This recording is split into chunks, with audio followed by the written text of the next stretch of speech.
Hello friends, कैसे हो आप सभी बच्चों। आज हम हरियाणा ही नहीं मिसलेनियस क्वेश्चन करने वाले हैं जो कि जीके जीएस के मोस्ट इम्पोर्टेंट क्वेश्चन है और ये क्वेश्चन से हरियाणा के सभी एग्ज़ामों के लिए समान रूप से उपयोगी हैं।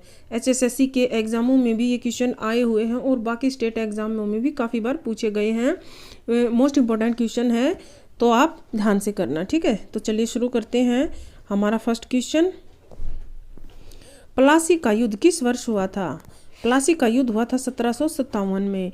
ये क्वेश्चन बहुत सारे एग्जामों में रिपीट हो चुका है। एक प्लासी का युद्ध और एक आता है बक्सर का युद्ध जो कि 1764 में हुआ था। प्लासी का 1757 में और बक्सर का युद्ध 1764 में हुआ था। नेक्स्ट क्वेश्चन, गांधी जी ने भारत में अपनी राजनीतिक गतिविधियों का प्रारंभ कहाँ से किया था। तो गांधी जी ने अपनी राजनीतिक गतिविधियों का जो प्रारंभ है वो चंपारण से किया था। नेक्स्ट, अत्यधिक वर्षा के कारण भूमध्य सागरीय क्षेत्र पहचाना जाता है। भूमध्य सागर ये क्षेत्र को अत्यधिक वर्षा होने के कारण किस रूप में पहचाना जाता है। तो इसको शीतकाल के रूप में पहचाना जाता है। नेक्स्ट क्वेश्चन,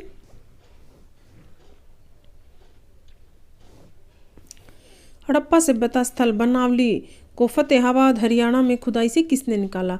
एक क्वेश्चन तो हमारा यही कवर हो जाता है कि ये जो बनावली है हड़प्पा का स्थल, ये कौन से जिले में है। ये फतेहाबाद जिले में है। और इसकी खोज किसने की थी। इसकी खोज की थी RS बिस्ट के द्वारा इसकी खोज की गई थी। नेक्स्ट क्वेश्चन, किस भूगर्भिक काल में हरियाणा राज्य में नदी नाले पहाड़ आदि का सुचारू रूप से निर्माण हुआ था। तो ये निर्माण कब हुआ था। ये हुआ था मेसोजोइक काल में। नेक्स्ट क्वेश्चन, अरावली की पहाड़ियां हरियाणा के किस क्षेत्र में स्थित है। तो अरावली की पहाड़ियां हैं मेवात क्षेत्र में। और हरियाणा में ये पंचकूला अंबाला यमुनानगर, यहाँ पे कौन सी पहाड़ियां हैं। यहाँ पर है शिवालिक की पहाड़ियाँ। नेक्स्ट क्वेश्चन,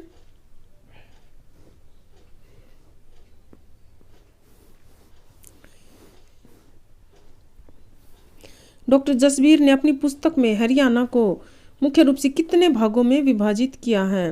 मुख्य रूप से 8 भागों में विभाजित किया है। तो इन्होंने कितने भागों में विभाजित किया है। 8 भागों में विभाजित किया है। और इनकी बुक का क्या नाम है। इनकी बुक है an agriculture geography of Haryana. इनकी बुक बहुत ही फेमस बुक है।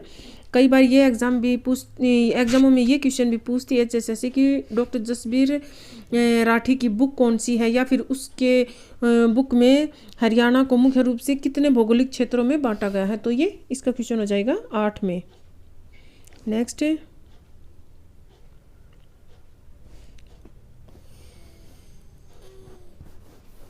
पश्चिमी विक्षोभों के कारण हरियाणा में किस ऋतु का आगमन होता है। पश्चिमी विक्षोभों के कारण हरियाणा में जो है वो शीत ऋतु का आगमन होता है। और जो सर्दियों में वर्षा होती है उसको भी बोलते हैं कि वो किस कारण से होती है। तो वो वर्षा जो वो पश्चिमी विक्षोभों के कारण हरियाणा में वर्षा होती है। हरियाणा में पूरे उत्तर भारत में ही ये वर्षा होती है पश्चिमी विक्षोभों के कारण जो शीत ऋतु में होती है। नेक्स्ट, हरियाणा के किस भाग में ग्रीष्म काल में लू नामक गर्म और शुष्क हवाएं चलती हैं। तो ये चलती हैं दक्षिणी में, दक्षिणी पश्चिमी भाग में। वैसे तो ये पूरे हरियाणा में ही चलती है, लेकिन यहाँ पर ये ज़्यादा इनकी जो मात्रा है वो ज़्यादा होती है, ठीक है। नेक्स्ट, हरियाणा का मैदानी भाग समुद्र तल से कितनी ऊंचाई पर स्थित है। तो ये है 700 से 900 फीट की ऊंचाई पर। और ये क्वेश्चन काफ़ी बार एचएसएससी पूछ चुकी है। नेक्स्ट क्वेश्चन, हरियाणा के मध्यवर्ती भाग में कौन सी मिट्टी पाई जाती है। तो हरियाणा के मध्यवर्ती भाग में कौन सी मिट्टी पाई जाती है। दोमट मिट्टी पाई जाती है। नेक्स्ट क्वेश्चन, आधुनिक आनुवांशिकता का सिद्धांत किसने दिया था। तो ये दिया था ग्रेगर मेंडल ने। ये सिद्धांत किसने दिया था। मेंडल ने। नेक्स्ट, डायनेमो परिवर्तित करता है। डायनेमो क्या परिवर्तित करता है। यांत्रिक ऊर्जा को विद्युत या इलेक्ट्रॉनिक ऊर्जा में इसको ये कन्वर्ट करता है। नेक्स्ट क्वेश्चन, अशोक के आक्रमण के दौरान कलिंग की राजधानी कौन थी? तो कलिंग की राजधानी क्या थी? अशोक की राजधानी क्या थी? तोशली। अशोक के आक्रमण केस में कलिंग की राजधानी कौन सी थी? तो कलिंग की राजधानी कौन सी थी? कलिंग की राजधानी थी तोशली। और ये कलिंग कहाँ पे है? ये आधुनिक उड़ीसा में स्थित है। नेक्स्ट क्वेश्चन, निम्नलिखित में से कौन सा देश कुल क्षेत्रफल की दृष्टि से विश्व में 5वें नंबर पर है? तो ये है Brazil. Next, state bank of India पहले किस नाम से जाना जाता था? स्टेट बैंक ऑफ इंडिया का पुराना नाम क्या था? तो ये था imperial bank of India. Next question, समुद्र में वृहद ज्वार कब उठता है? समुद्र में वृहद ज्वार या ज्वार भाटे ये जो होते हैं ये कब ज़्यादा होते हैं? तो ये पूर्णिमा और अमावस्या के दिन ज़्यादा होते हैं, पृथ्वी के गुरुत्वाकर्षण बल के कारण, यही इसका रीजन होता है। नेक्स्ट, हरियाणा के स्वतंत्रता सेनानी पंडित नेकीराम शर्मा का जन्म कब हुआ था? तो इनका जन्म हुआ था 4 सितंबर 1887 को इनका जन्म हुआ था। किसका पूछा गया है? ये पंडित नेकीराम शर्मा का। नेक्स्ट, इसमें इन्होंने पूछा कि गलत युग्म को पहचानिए। काबुली बाग, पानीपत, ये बिल्कुल ठीक है। नवग्रह कुंड, केथल, ये भी बिल्कुल ठीक है। और नवग्रह कुंडों के कारण ही केथल को क्या कहा जाता है? छोटी काशी कहा जाता है। जल महल नारनौल में है, ये भी ठीक है। ज्योतिसर सरोवर अंबाला, ये गलत है। तो यहाँ पर ये हमारा आंसर हो जाएगा, क्योंकि ज्योतिसर सरोवर जो है वो अंबाला नहीं कुरुक्षेत्र में है। नेक्स्ट, हरियाणा सरकार किस जिले के समीप स्थित काला अम्ब स्थान को एक युद्ध नायक स्मारक के रूप में विकसित किया जा रहा है? तो ये किया जा रहा है पानीपत में, और ये वही स्थान है जहाँ पर पानीपत का तीसरा युद्ध लड़ा गया था। इसको जो है हरियाणा सरकार जो है एक युद्ध नायक स्मारक के रूप में विकसित कर रही है। ठीक है। नेक्स्ट क्वेश्चन, शेयर बाजार तथा अन्य प्रतिभूति बाजार में व्यापार का नियंत्रण किसके द्वारा होता है? तो ये होता है security and exchange bank of India के द्वारा। ऑप्शन सी हमारा करेक्ट हो जाएगा। नेक्स्ट क्वेश्चन, राज्य विधानसभा तथा लोकसभा में महिलाओं के लिए आरक्षण बिल में कितने आरक्षण की बात कही गई है? तो ये हो जाएगा 33% आरक्षण के। नेक्स्ट, निम्नलिखित किस लागत का संबंध न्यूनतम लागत से है? तो ये होता है मूलभूत लागत से इसका जो संबंध होता है, और ये जैसे कि फसल वगैरह होती है उन पे ये होता है कि न्यूनतम लागत या न्यूनतम समर्थन मूल्य। नेक्स्ट,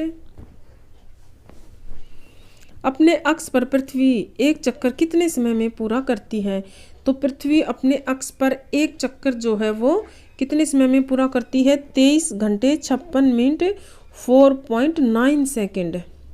ठीक है बेटा, 23 घंटे 56 मिनट 4.9 सेकेंड याद रखना है। और ये एग्ज़ाम में ये क्वेश्चन जो है काफ़ी बार आता है, और क्वेश्चन ऐसे ही रिपीट होते रहते हैं। जैसे कभी ये एमपी के किसी एग्ज़ाम में पूछ लिए गए, तो कभी यूपी के, कभी हरियाणा के, कभी पंजाब के, इसी तरह से ये रोटेट होते रहते हैं, इसलिए इनको ध्यान में रखना।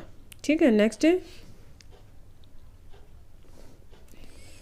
GEF एक अंतर्राष्ट्रीय अनुदान प्रदान करने वाली एजेंसी है, इसका विस्तृत रूप क्या है?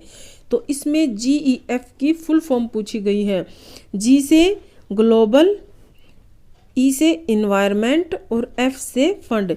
तो यहाँ पर हमारा करेक्ट आंसर क्या हो जाएगा? Global environment fund, option C. Next, Bharat की संसद ने पर्यावरण संरक्षण बिल किस वर्ष पारित किया था? तो ये किया था 1986 में। मोस्ट इम्पोर्टेंट क्वेश्चन है ये, इसको आप बिल्कुल याद कर लेना। नेक्स्ट क्वेश्चन, कंप्यूटर के जनक कौन माने जाते हैं? तो कंप्यूटर के जनक कौन माने जाते हैं? Charles Babbage. ऑप्शन सी हो जाएगा हमारा करेक्ट। नेक्स्ट, PSW किसका घोतक है? तो PSW क्या है? Program status word. क्या है PSW? PSW ये भी फुल फॉर्म जो हो यहाँ पे पूछी गई है, तो यहाँ पर हमारा ऑप्शन सी हो जाएगा, program status word. Next question, साधारण विधि का क्या अर्थ है? साधारण विधि, तो साधारण विधि का क्या अर्थ है? सरकार द्वारा बनाया गया और लागू किया जाने वाला जो कानून है। ये देखने में तो क्वेश्चन बिल्कुल सिंपल सा लग रहा है, लेकिन यहाँ पर हम उलझ सकते हैं, क्योंकि सर्वोच्च न्यायालय द्वारा बनाया गया कानून, उच्च न्यायालय द्वारा बनाया गया कानून और सामान्य लोगों द्वारा बनाया गया कानून, अगर किसी ने क्वेश्चन नहीं किया होगा तो वो इनमें जरूर कंफ्यूज होगा। लेकिन यहाँ पे हमारा आंसर क्या हो जाएगा कि सरकार द्वारा बनाया गया और लागू किया जाने वाला कानून, और यही क्या कहलाता है? साधारण विधि, यानी कि साधारण कानून। ठीक है बेटा, तो ये थे आज के हमारे जीके जीएस के मोस्ट इम्पोर्टेंट क्वेश्चंस, जो कि HSSC के सभी एग्जामों के लिए इम्पोर्टेंट है। और ऐसी ही वीडियो देखने के लिए चैनल को सब्सक्राइब करना मत भूलना। देखने के लिए धन्यवाद।